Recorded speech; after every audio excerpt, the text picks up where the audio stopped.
주신 하나님의 말씀을 보겠습니다. 하나님의 말씀 제목 다시 한번 외쳐보도록 하겠습니다. 시작. 하나님의 자신감 들으라. 자, 우리 한번 이렇게 오른손 한번 쥐어볼까요? 군인답게 한번 외쳐보겠습니다. 시작. 하나님의 자신감 들으라. 아멘. 아멘. 지난 시간에 이어서 두 번째로 하나님의 전신갑주를 취하라. 하나님의 전신갑주 총 6개인데 사실은 하나하나 다 설명을 매주마다 해드려야 되는데 그럼 약간 좀 지루한 감이 있을 것 같아서 두 번에 걸쳐서 말씀을 마치려고 합니다. 하나님의 전신갑주 6가지 다 기억하시죠? 한번 우리 율동 한번 따라서 해볼까요? 자, 우리 두 손을 한번 이렇게 쳐보세요. 여러분 이게 율동을 하면 이렇게 암기하기 쉬워요. 첫 번째 상반신에 하나님의 전신갑주가 뭔가? 자, 허리에 자, 허리에 진리의 띠를 메라. 자, 가슴에 의의 흉배를 부착하라. 자, 머리에 구원의 투구를 쓰라. 신에 발에 평안이 주는 복음의 신을 신어라. 왼손에 믿음의 방패를, 오른손에 성령의 검을 붙들라. 다 이해하셨죠?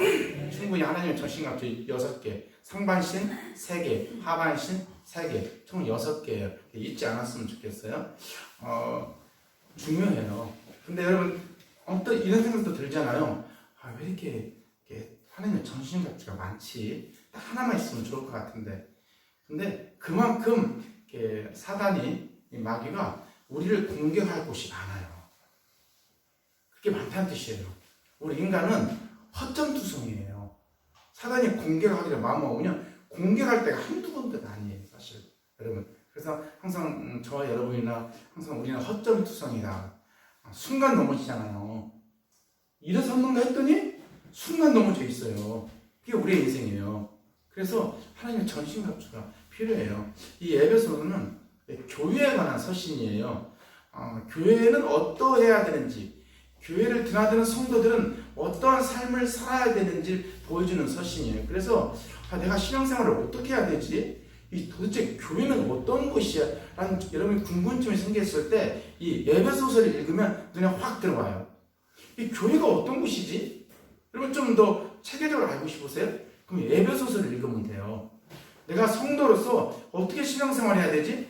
내가 교회를 다니고 있는데 부부관계는 어떻게 해야 되지? 이 자식들은 어떻게 키워야 되지?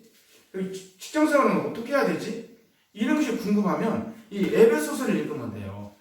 그래서 이 에베소서는 정말 너무나도 정말 이렇게 귀한 선물과 같아요. 다 이렇게 암송하고 싶은 그런 편지가 이 에베소서입니다. 근데 이 에베소서의 마지막이 영적 전쟁으로 이렇게 마무리하고 있다는 거예요. 여러분 요한계시록도 어때요? 요한계시록도 2장 3장에 보면 이기는 자에게는 성령이 그에게 하시는 말씀을 들을지어다 이기는 자에게는 새벽배를 줄 것이고 감추인 만나를 줄 것이고 또 하나님 나라의 성전에 기둥이 되게 할 것이며 하나님 보좌에 앉게 할 것이며 또 둘째 사망의 해를 받지 않게 하리라. 이런 축복의 선물을 준다고 하잖아요. 그래서 요한계시록도 결론은 영적 전쟁이에요. 이기는 자에게는 이런 선물을 준다는 거예요. 그러니까 일곱 교회들에게 성령의 교회들에게 하시는 말씀을 잘 들으라는 거예요. 그러니까 에베소서나 요한계시록이나 다 똑같아요. 사실은 저와 여러분에게는 펼쳐질 영적인 전쟁이 있다는 거죠. 여러분 우리가 가만히 한번 생각을 해보세요. 예수님을 믿기 전과 예수님을 믿은 후의 삶이 뭐가 다른지. 예수님을 믿기 전에는 영적 전쟁이라는 게 없었어요. 그냥 사망의 그늘 안에서 그냥 죽음을 향해 달려가고 있는 인생이었죠. 그냥 죄 가운데 그냥 살다가 영원한 지옥으로 가는 인생인 거예요. 무슨 전쟁 이런 거 없어요.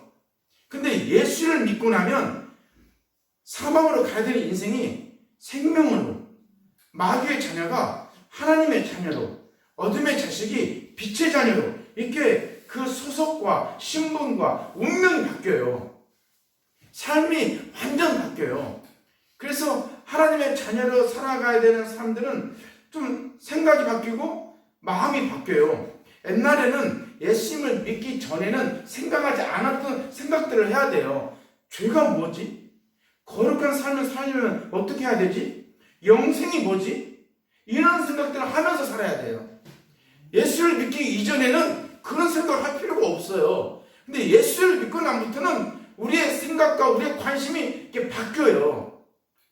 그래서 수많은 갈등을 하게 돼요. 우리가 예수님을 믿으면서 예전에는 하지 않았던 수많은 생각들, 이럴 때는 어떻게 해야 되지? 그래, 내가 그래도 명색이 예수를 믿고 교회를 다니는데 이런 생각을 많이 하게 돼요. 그게 영적인 전쟁이에요. 영적인 전쟁. 수많은 전쟁을 치르셔야 돼요. 그래서 우리에게는 하나님의 전신갑주가 필요하다고 사도 바울이 말하고 있는 겁니다. 6가지가 있는데 첫 번째는 제가 말씀을 드렸어요. 지난 시간에 허리에 진리의 띠를 차야 된다고. 이게 제일 중요하다고 그랬어요. 제일 첫 번째가. 왜? 허리는 우리의 마음을 보여준다고 그랬죠. 유대인들은 마음이 어디에 있다고 생각한다고요? 허리. 뇌과학자들은 마음이 어디에 있다고 생각하죠? 뇌과학자들은 마음이 뇌에 있다고 생각해요. 일반 사람들은 마음이 어디에 있다고 생각해요? 가슴, 심장에 있다고 생각해요. 성경은 유대인들은 마음이 이 허리에 있다고 생각을 해요. 허리에. 그래서 이 허리부터 묶어야 돼요. 허리부터. 그래서 마음이 허리에 있다고 생각하기 때문에 허리부터 진리의 말씀으로 묶어야 돼요. 요한복음 8장 32절에 보니까 진리가 너희를 자유하게 하리라. 진리가 우리의 마음을 딱 묶어주면요, 우리의 영혼이 새가 그물에서 벗어난 것처럼 우리의 영혼이 자유할 수가 있어요. 인생에서 가장 중요한 게 뭐냐면요, 사실은 자유예요. 자유하지 못한 인생은요, 끊임없이 뭘 해도 방황해요. 그래서 여러분이 예수님을 믿는 사람에게 주어지는 첫 번째 축복은요, 새가 그물에서 벗어난 것처럼, 사망의 올무에서 벗어난 것처럼 그의 영혼은요, 자유예요. 뭐 이렇게 이 세상을 살면서 그만큼 뭐 하나 이렇게 굵직한 뭐 하나 이렇게 잡지 못해도 그의 영혼이요, 그의 인생이 자유예요. 예수님을 믿는 사람들은 그래요. 이게 없으면 수많은 적들로부터 아무리 싸운다 한들 넘어져요. 근데 일단 내 영혼이 자유하면 뭐 남들이 갖고 있다는 뭐 삼성전자 주식, SK 한일스 주식 그거 없어도 돼요. 왜? 내 영혼이 자유하기 때문에.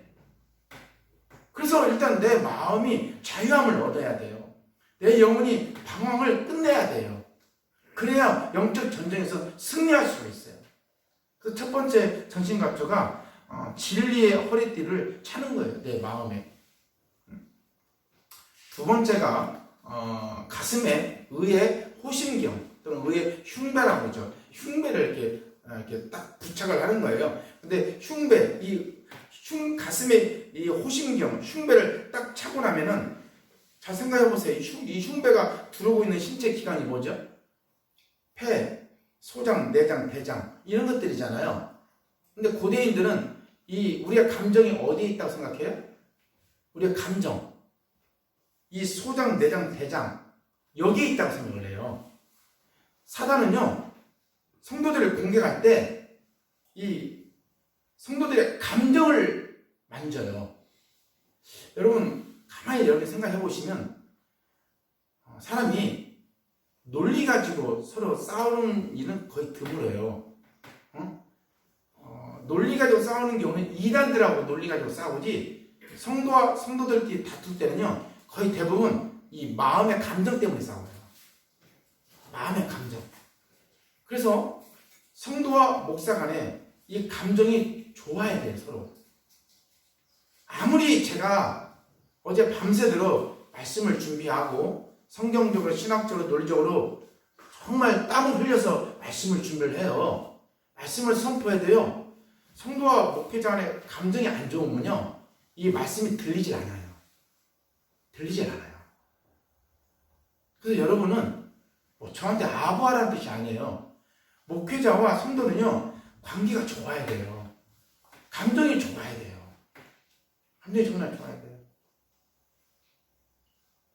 우리 김병국 지사님 어제 곰소 갔다 오셨죠? 네. 곰소 가서 어머니 장모님 잘 모시고 왔죠? 네. 좀 저하고도 같이 가게 해요. 네. 저하고도 같이 가게 해요. 네. 성도들끼리 서로 이렇게 많이 놀러 다니셔야 돼요. 목사님하고도 맛있는 것도 같이 많이 먹고 많이 놀러 다녀야 돼요. 그래서 감정을 서로 이렇게 좋게 해야 돼요. 감정 좋게. 섭섭하다는 뜻이 아니에요. 섭섭한 뜻이 아니에요. 그래서 이렇게 사람은 먹고 마실 때 감정이 좋아지잖아요. 그래서 좋은 거 있으면 서로 같이 나눠 먹고 이런 시간을 많이 가져야 돼요. 그래서 목회자와 성도 간에 이 감정이 좋아야 돼요. 마귀는 이 감정이 상하게끔 만들어요. 말 한마디에 감정이 상하게끔 만들어요. 이게 쉬운 것 같지만 쉽지 않아요, 여러분.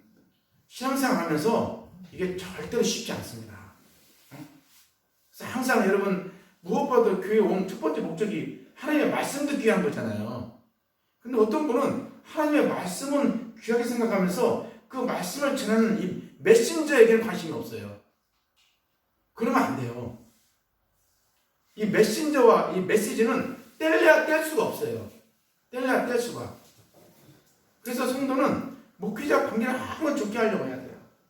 그리고 또 성도와 성도 사이도 마찬가지예요. 성도와 성도 사이에서도 항상 서로 이렇게 좋은 말을 해주고 서로 위로의 말을 해주고 항상 관계를 좋게 만들어야 돼요. 오늘 아침에 보니까 한 5년 늙었네요. 이런 말 하면 안 돼요.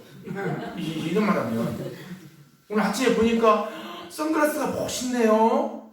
어디서 파마하셨어요? 머리가 6개월이나 자꾸 좋은 말을 하고 칭찬을 해야 되지 5년 늙어 보이네요. 이런 말 하면 안 된다. 이런 말 하면 안 돼. 그래서 항상 우리 교회 다니는 사람들 그렇고 한국 사람들이 조금 칭찬을 잘 못해. 제가 보니까 무뚝뚝하고 침묵이 그물아. 그래서 이렇게 칭찬을 잘 못해요. 우리 옆에 있는 사람 한번 칭찬 한번 해봅시다. 우리 옆에 있는 사람 우리 칭찬 한번 합시다. 당신은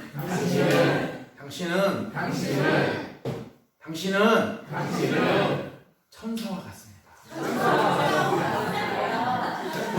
당신은 다시 한번 따라서 당신은 눈에 보이는 천사입니다.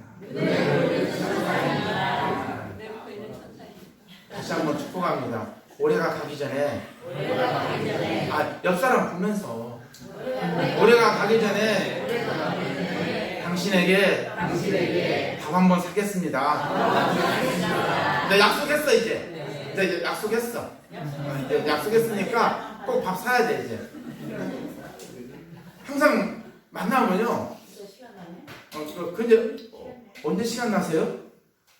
제가 밥 한번 사겠습니다. 사실은 밥 안 사. 근데도 그 말을 자꾸 해. 자꾸. 그러다가 어느 날 갑자기 지난번에 밥 산다면서 왜 밥 안 사? 그러면 알았어 내가 밥 살게. 이렇게 해서 밥 산다고요. 근데 자꾸 비록 지키지를 못할 약속이라도 자꾸 말을 하세요. 그 사람 듣기 좋은 말을 좀 하세요. 이게 내가 이번에 밥 사겠다고. 언제 시간 나면 밥 사겠다고.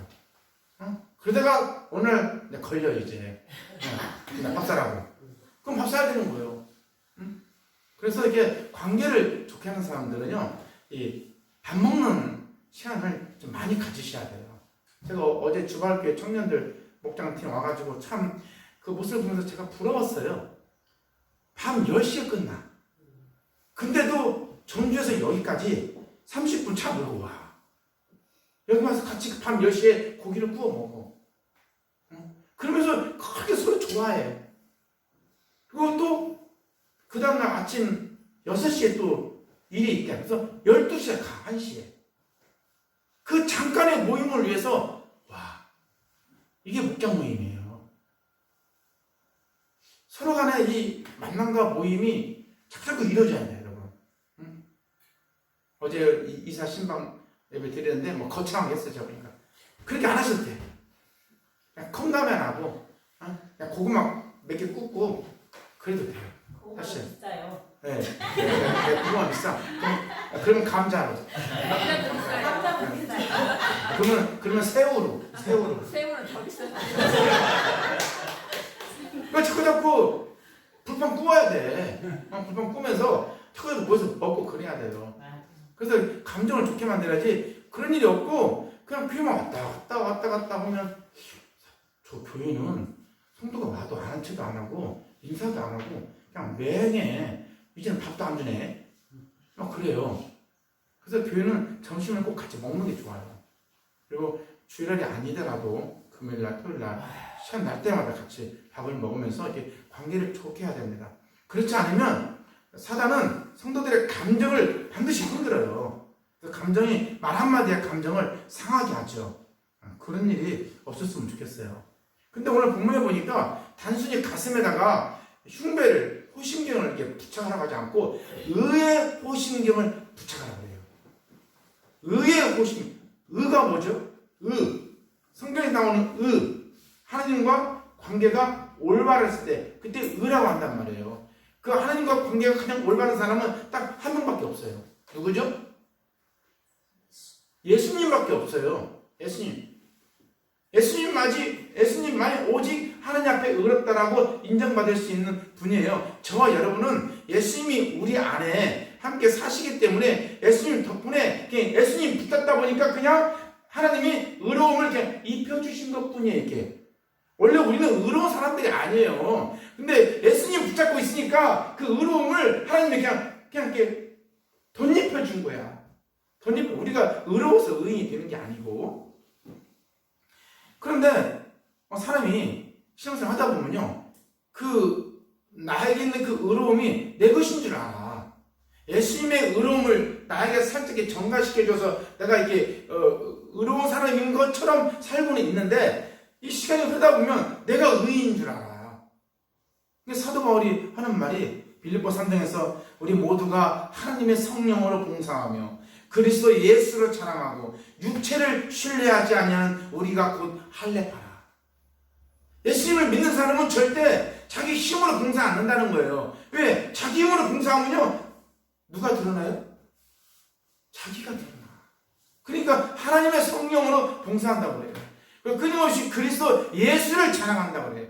그리고 육체를 신뢰하지 않는다고 그래요. 사도 바울이 대단한 사람이에요.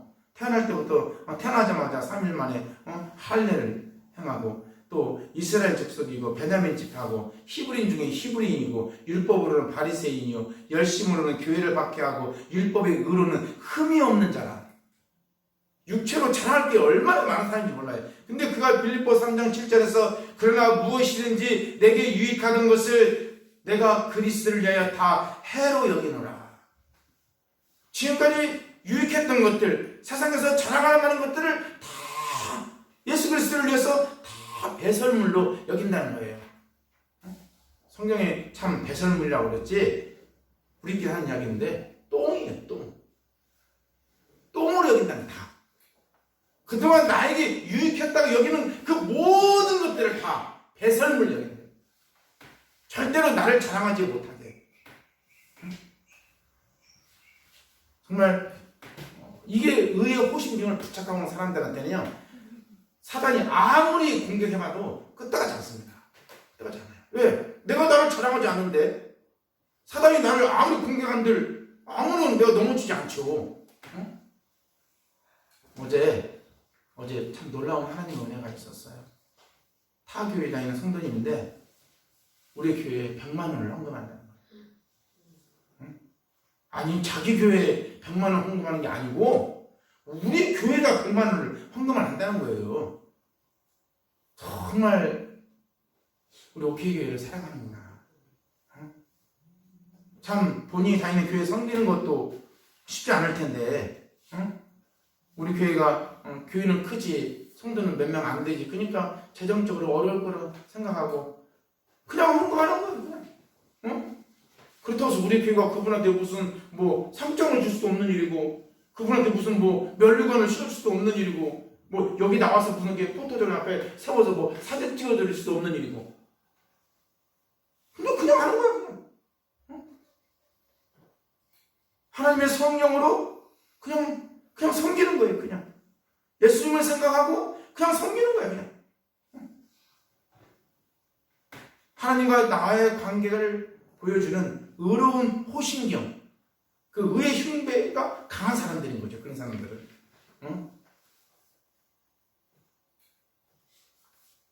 우리가 신앙생활 하면서 마음이 상하고 또 기분이 안 좋고 삐지고 섭섭병이 들고 다 원인이 뭐죠?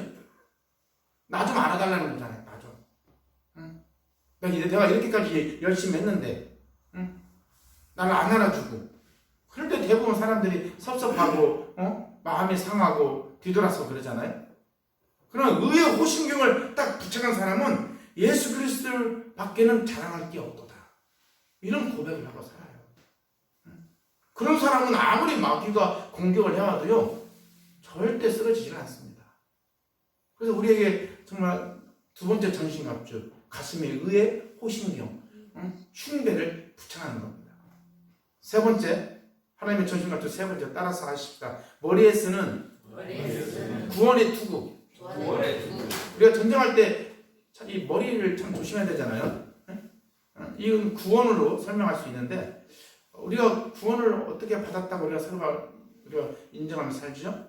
우리가 먼저 나의 입술로 우리가 고백을 하잖아요. 주님, 제가 죄인입니다. 하나님 예수 그리스도의 십자가의 그 공로를 제가 의지합니다. 예수님만이 유일한 구원자이십니다. 라고 이렇게 고백하잖아요. 그리고 구원의 확신에 이렇게 차 있잖아요. 근데 나의 입술로 이렇게 고백을 하고 그러다 보면 이게 나의 믿음인 것 같아요. 왜? 내 입술로 고백했잖아요. 옆 사람의 입술로 고백한 게 아니고 나의 입술로 고백했잖아요. 그러니까 이게 나의 믿음인 것 같아요. 또 실제 근데 그렇지 않잖아요. 그렇게 고백하게 하시는 이는 하나님이시지. 그러잖아요. 그리고 그 믿음 또한 하나님이 주신 선물이고 그리고 그 구원 또한 하나님에게 전적으로 달려있는 것이고 근데 이 구원이라는 것은요 우리의 노력과 우리의 열정과 우리의 수고와 우리의 공로에 의해서 좌지우지 되지 않아요. 선물이기 때문에. 근데 구원을 받았고 중간에 죄를 지을 수밖에 없는 연약한 인생이죠. 저 여러분이. 그러나 우리가 구원을 받았고 하나님의 자녀가 되었을지라도 얼마나 연약해 우리가. 알게 모르게 짓는 죄가 너무나 많잖아요. 그러다 보니까 이단들이 우리에게 손가락질을 하잖아요. 기존교회는 다 타락했어. 기존교회는 다 부패했어. 기존교회는 다 너희 교회는 이제 더 이상 구원이 없어. 우리 교회로 와. 우리 교회로. 우리 교회 와서 한번 목사님 말씀 한번 들어봐. 기존교회는 이미 다 끝났어. 그러면서 막 사이비 이단들이 기존교회를 막 공격하잖아요. 그러면 그렇지. 교회가 세상의 근심거리지. 세상의 빛이 아니야. 교회는 더 이상. 그래서 이 교회를 공격한단 말이에요. 그러면 거기에 넘어가는 사람들이 있어요. 넘어가는 사람들이. 신천지, 하나님의 교회 얼마나 많은지 몰라요, 여러분. 그 사람들이 건드는 것은 구원에 관한 문제, 구원에 관한 문제, 구원에 관한 문제. 구원이 흔들리면은 여러분 다 흔들립니다. 신앙생활 다 흔들려고 그래요. 그래서 무엇보다 이 구원에 대한 확신이 있어야 돼요. 나를 선택하시고 나를 부르신 하나님은 내가 중간에 죄를 짓는다 할지라도 하나님은 나를 끝까지 데리고 가세요. 이것을 신학적으로 견인이라고 그래요. 견인. 아무리 내가 중간에 넘어지고 쓰러지고 누가 보면 예수를 안 믿는 사람 같고 실은 그런 지경까지 간다 할지라도 구원은 하나님의 선물이기 때문에 하나님의 절대적인 주권 안에 이루어지는 것이기 때문에 하나님은 우리를 이렇게 끌고 가세요. 끝까지. 그러니까 여러분 항상 구원이라는 단어를 생각할 때는 나를 바라보시면 안 돼요. 하나님만 바라보시면 돼요. 그럼 하나님이 나를 끌고 가세요. 그러니까 여러분의 신앙이 섰는가 했더니 어느새 넘어져 있어. 그런 우리 인생을 바라볼 때 너무 낙심하지 마세요. 어차피 우리는 그런 인생이었어요. 그러니까 그럴 때마다 하나님만 붙드시면 되는 거예요. 구원은 오직 하나님께 있도다. 하나님이 나를 반드시 끌고 가신다. 이것만 여러분이 확신하시면 아무리 마귀가 야 너 그렇게 죄 짓고도 네가 무슨 천국에 간다고 그러냐? 그런 말에 넘어지지 않습니다, 여러분. 네 번째, 하나님의 전신갑주 네 번째 한번 따라서 해볼까요? 평안을 가져다 주는 복음의 신을 신는 것이다. 몸에 신는 것이다. 이게 대부분의 사람들은 이 말씀을 평안을 가져다주는 복음의 신발을 신다고 하니까 전도해야 되는구나, 선교해야 되는구나 이렇게 말씀을 해석하는 경향이 있는데 그건 조금 잘못된 해석이에요. 여러분 지금 우리가 마주 대하고 있는 사람이 누구죠? 마귀 사탄이잖아요. 근데 마귀 사탄인데 무슨 전도 선교예요? 해석을 그렇게 하면 안 되지. 그러잖아요. 1차적인 문맥적인 해석은 이 말씀을 평화를 가져다주는 복음의 신발을 신는다는 말을 야, 우리가 전도하러 가자, 선교하러 가자 이렇게 해석을 옛날에 많이 했었어요. 근데 그 뜻이 아니에요. 그 뜻이. 지금 상대방이 누구예요? 불신자가 아니고 마귀란 말이에요. 근데 어떻게 마귀 악한 영에게 전도를 해요? 해석이 안 맞잖아요. 그렇게 해석하면. 그러나 아주 넓은 의미에서는 이 말씀을 전도하러 가자 이런 말씀을 해석할 수도 있겠지만 1차적인 문맥적인 해석은 그런 뜻이 아니라는 거죠. 군인에게서 신발은 아주 중요해요. 사이즈가 맞아야 되고 아주 편해야 돼요. 그러듯이 전쟁을 해야 되는 우리의 마음에 뭐가 있어야 된다? 평안함이 있어야 돼요. 이게 없이는요 전쟁터에 나갈 수가 없어요. 그러니까 예수님이 부활하신 예수님이 그 방문 걸어 잠그고 벌벌 떨고 있는 제자들이 나타나서 첫 번째 했던 말 기억하시나요? 뭐라고 그랬죠? 평안하라. 평안할 때 축복해 줬잖아요. 평안할 때. 그리고 난 다음에 사명을 주었죠. 아버지께서 나를 보내신 것 같이 나도 너희를 보내노라. 이런 사명을 주기 전에 먼저 제자들의 그 두려움에 떨고 있는 제자들의 마음을 평안하게 해주셨단 말이죠. 이게 하나님의 평안, 하나님의 샬롬. 이게 없이는 전쟁터에 나갈 수가 없어요. 다윗과 블레셋이 싸울 때 이스라엘 백성 중에 그 누구도 그 전쟁터에 나가지 못하잖아요. 골리앗을 싸우러 아무도 못 나가잖아요. 왜? 다 두려우니까, 떨리니까. 근데 다윗만이 하나님 이름 붙잡고 나아가잖아요. 조금도 마음에 불안함이 없으니까. 다섯 번째 따라서 하십시다. 하나님의 전신같이 다섯 번째 왼손에 믿음의 방패를 드는 것이다. 우리가 마귀가 성도들에게 쏘는 이 불화살은요 애상회로 많아요. 근데 불화살 중에서도 아주 신기전처럼 큰 불화살도 있지만 짜잘한 화살들이 많아요. 짜잘한 화살들이. 근데 그리스도인들이 자칫 이게 짜잘한 것에 목숨 거는 경우가 많아요. 별것도 아닌데, 아무것도 아닌 건데, 그거 가지고 막 트집을 잡고 그거 가지고 일을 더 벌려, 말을 더 크게 하고, 이런 일이 있어요. 이런 유명한 예화가 있죠. 어느 날 초등학생인 아들이 아빠에게 이렇게 말하더랍니다. 아빠, 나 오늘 학교 가서 상처 받았어. 그랬더니 아버지가 그러더래요. 아들, 너는 상처 준다고 그걸 다 받냐? 주니까 다 받은 거야. 근데 준다고 다 받을 필요 있나요? 없죠. 아주 사소한 것들 우리를 힘들게 할 수 있죠. 그럴 때 어떻게 해야 돼요? 그냥 툭툭 쳐내야 되는 거예요. 그냥 그런가 보다. 나하고 너하고는 생각이 좀 다른가 보다 하고 툭툭 쳐야지. 거기서 누가 옳으니 네가 옳으니 내가 옳으니 이렇게 시비를 가리면 안 돼요. 모든 만물을 모든 것들 다 시비를 가리면 안 됩니다. 시비를 가리면 어떤 사람은 내가 옳다, 어떤 사람은 저 사람이 옳다. 여러분이 잘 몰라서 그런데요, 정광훈 목사님이 애국자예요. 그렇게 목숨 걸고 사는 사람이 있어요. 이런 분하고는 대화를 하면 안 돼요. 대화를. 근데 어떤 분은요, 그분이 진정한 애국자라고 생각하시는 분이 있어요. 그분하고 시비를 가리면 절대 안 됩니다, 여러분. 그냥 그럴 수도 있군요. 그렇게 하고 넘어가야 되지. 나하고 생각이 다른 사람을 설득해서 그 사람을 내가 이기려고 하면 안 돼요. 이기려고 하면 그럼 그런가 보다 하고 넘어가야 되는 거죠. 어떨 때는 무대책이 상대책이에요. 그래서 우리가 어떤 때는 시편 46편 10절 말씀을 가슴에 새기고 사는 경우가 참 좋은 것 같아요. 너는 가만히 있어 주가 너의 하나님됨을 알지어다. 가만히 있는 거예요. 그냥 저 사람이 뭐라고 하든 말든 가만히 있는 거예요. 그냥. 그러면 주가 너의 하나님됨을 알지어다. 하나님께서 모든 은밀한 일에 모든 선과 악을 다 판단하시는 분이세요. 그분이 다 알아서 다 가르치게 하세요. 우리가 해야 될 일은 가만히 있고 주가 너의 하나님됨을 알지어다. 그게 믿음의 눈으로 주를 바라보는 겁니다.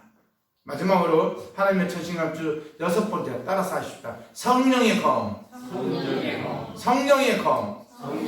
지금까지 5가지는 방어용이었어요. 근데 성령의 검은 공격용이에요. 근데 성령의 검이라고 하니까 성령의 검이라는 뜻이 아니고 성령이 사용하시는 무기가 있는데 그 검이 있는데 그 검이 뭐죠? 하나님 말씀. 하나님 박수 한번 쳐주세요. 와우. 이거 쓰리군요. 성령께서 그 역사하실 때는 반드시 그 검을 가지고 사용하시는데 그 검이 하나님의 말씀이에요. 이게 성령의 능력이 나타날 때 반드시 말씀이 선포된다. 말씀이 선포되는 곳에 성령이 역사하신다. 말씀이 선포되지도 않는데 성령의 능력이 나타나. 그러면요, 그거 좀 이상한 거예요. 그거 이상한 거예요. 응? 여러분, 그거 조심해야 됩니다. 말씀이 선포되지 않는데 성령의 능력이 나타나. 그거 조심해야 돼요. 정말 조심해야 돼요. 응? 그러면 도대체 이 말씀은 무엇이길래 그렇게 역사를 하는가? 히브리서 4장 12절에 보니까 하나님의 말씀은 살아있고 운동력이 있어 좌우의 날선 어떤 검보다 예리하여 우리의 혼과 관절과 골수를 찔러 쪼개게 한다. 하나님의 말씀의 능력은 그렇다는 거예요. 우리의 영혼과 관절과 골수를 다 쪼갠다는 거예요. 우리의 삶을 완전히 다 변화시킬 수 있는 그런 능력이 하나님의 말씀이라는 거예요. 이 말씀의 능력을 붙잡고 살아갈 때 적들과 싸우면서 승리할 수 있다는 겁니다. 여러분, 사단 마귀가 제일 무서운 사람이 누굴까요? 성령의 인도하심을 따라 말씀을 휘두르는 사람. 한번 따라서 하십시다. 성령의 인도하심을 따라 말씀을 휘두르는 사람. 그런 사람을 사단 마귀가 제일 무서워합니다. 여러분, 예수님도 사역을 시작하기 전에 광야에서 사탄에게 시험을 받은 적이 있죠. 마태복음 4장을 보면 예수님께서 공생애를 시작하기 전에 광야에서 40일 동안 금식하셨어요. 얼마나 연약한 시간이에요.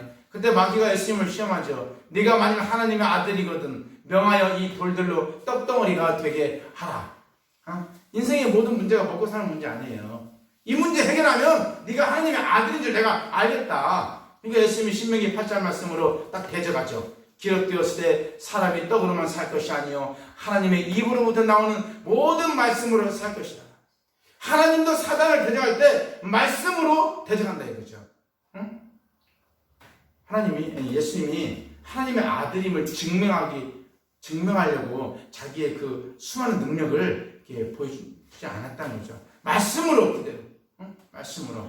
여러분, 내가 하나님의 아들인 거 막 증명하러 다니려고 그러면 피곤해요. 예수님도 피곤해. 여러분도 마찬가지예요. 여러분이 뭐 하나님의 자녀임을 막 증명하려고 막 이렇게 살려가지 마세요. 그거 피곤한 인생이에요.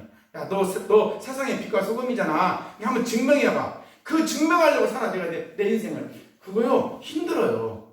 나중에는 별로 덕이 안 돼요. 덕이 안 돼요. 그냥 말씀을 선포하는 거예요, 그냥. 말씀 선포하면서 사시면 되는 거예요. 제가 좋아하는 우리 시인 신경민 선생님의 목계 장태에 나오는 시 한 구절 잠깐 소개하고자 합니다. 산은 나보고 들풀처럼 살라 하네. 강은 나보고 잔돌처럼 살라 하네. 여러분, 들풀 같은 인생이, 잔돌 같은 인생이 뭘 증명합니까? 하나님 말씀 붙잡고 살면 되는 거예요. 들풀이 뭘 증명하면서 살아요?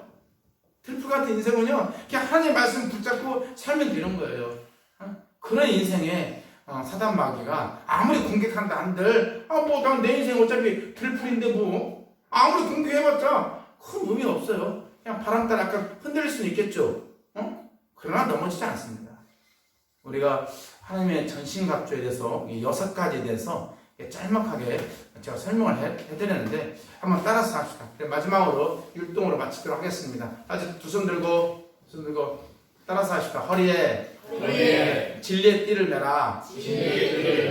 가슴에 의의 호신경을 부착하라. 머리에 구원의 투구를 쓰라. 발에 평안히 갖다주는 복음의 신발을 신어라. 왼손에 믿음의 방패를 들어라. 오른손에 성령의 검을 들어라. 아멘.